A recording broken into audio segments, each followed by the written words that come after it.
then Washington, D.C. must be swept clean. I believe entire neighborhoods probably need to be emptied, need to be bulldozed. I believe that there are places that are so crime-ridden and so infested that you just need to, you're just going to have to crack down. You're going to have to do the job, and you're going to have to get the crime out of Washington. That's my personal experience. Don't believe the bullshit that you hear online. What happened to D.C., especially during the civil rights period, was that protesters that were bussed up here stayed here. The city was burned to the ground. This happened during massive riots throughout the 60s and 70s. Mass swaths of the city were torched and were never really rebuilt. It is one of the worst, most racist narco states and welfare states imaginable. In that neighborhood that I would walk every single day, racial epithets were screamed at us. Rocks were thrown at us because we were white people. This city is a sunken place. It is an unsafe place. I mean, if that's what happens to me, imagine what happens to somebody who's visiting here from a foreign country. Right? It's totally and wholly unsafe and a scar on the face of our country. And it must be healed. And President Trump is going about that heavy work. I don't like being up here talking about how unsafe and how dirty and disgusting this once beautiful Capitol was, with graffiti all over the walls. It's another part of it, by the way, because we're talking about safety, but we're also talking about beautification. We have the most beautiful, potentially, Capitol in the world. We always had.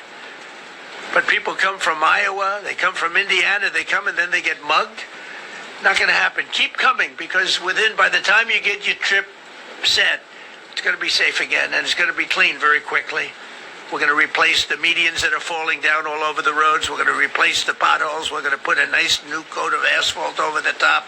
And we're getting rid of the slums, too. We have slums here. We're getting rid of them. I know it's not politically correct. You'll say, oh, so terrible. No, we're getting rid of the slums where they live. Caravans of mass youth rampage through city streets at all times of the day. There are ATVs, motorbikes. They travel pretty well. Entire neighborhoods are now under emergency curfews. Just this past weekend, gunfire went through, and you saw that, the Navy Yard. I saw it this morning. They saw that they fought back against law. See, they fight back until you knock the hell out of them, because it's the only language they understand. But they fought back against law enforcement last night.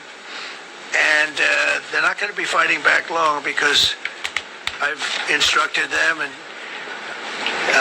told them whatever happens, they love to spit in the face of the police. As the police are standing up there in uniform, they're standing and they're screaming at them an inch away from their face.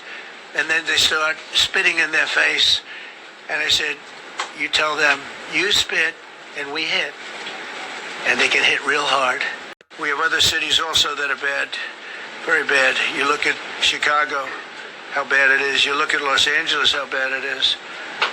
And we have other cities that are very bad. New York has a problem.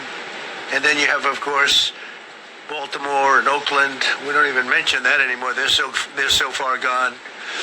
We're not going to let it happen. We're not going to lose our cities over this. And this will go further. We're starting very strongly with D.C., and we're going to clean it up real quick, very quickly, as they say. We're going to have a tremendous success in what we're doing. Other cities are hopefully watching this. They're all watching, just like everyone's watching here.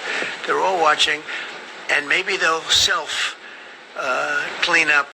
We'll never be an asset to society. I don't care. I know we all want to say, oh, they're going to be rehabbed. It's not going to be rehabbed.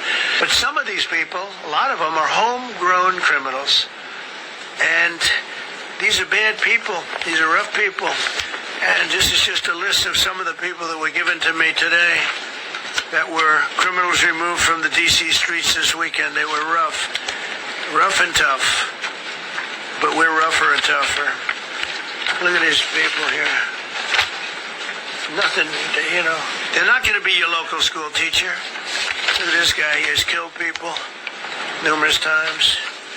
They're not going to be an asset. They will never be an asset to society. I don't care. I know we all want to say, oh, they're going to be rehabbed. It's not going to be rehabbed.